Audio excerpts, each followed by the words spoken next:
par exemple au Canada, soit sous contrôle étranger.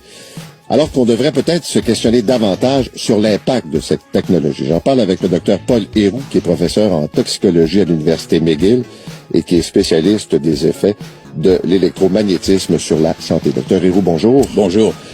D'abord, qu'est-ce que c'est que le 5G, si on avait à résumer nos auditeurs en quelques mots, ce changement technologique qui s'en vient? Le 5G, c'est un nouveau déploiement des téléphones cellulaires qui veut augmenter leur capacité et qui donc, en conséquence, va augmenter notre dépendance sur le sans-fil. Et le problème associé à ça, il y en a deux, c'est que premièrement, on va être plus exposé aux ondes qu'avant, aux ondes électromagnétiques. Et deuxièmement, bien que cette technique-là va augmenter la vitesse de transfert, ça va également permettre à ces entreprises-là, et pas seulement au gouvernement chinois, d'extraire des données de chez nous. Donc, c'est un genre de 1984 en retard qui se prépare. Donc, on peut savoir tout ce qui se passe chez vous.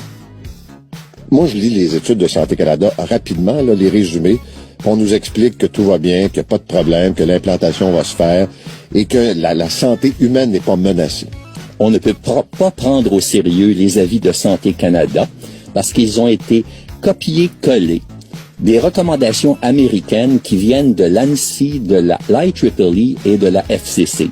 Ces organismes-là sont totalement contrôlés par l'industrie. Je prends juste l'exemple du téléphone cellulaire. Il y a toujours ce débat. Est-ce que c'est une source potentielle de cancer? Est-ce que les gens... Il n'y a pas de débat.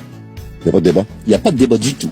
C'est absolument clair et évident. Je ne veux pas vous lancer dans un paquet d'études comme ça, mais moi, j'ai vu d'autres trucs britanniques en disant qu'il est prématuré de faire un lien entre une utilisation du téléphone et le cancer du cerveau. On peut toujours engager des mercenaires quand on a beaucoup d'argent pour dire des niaiseries. Mais en réalité, la science, les expérimentations sur les animaux sont très claires, ce qui est effectivement une pollution dans l'environnement.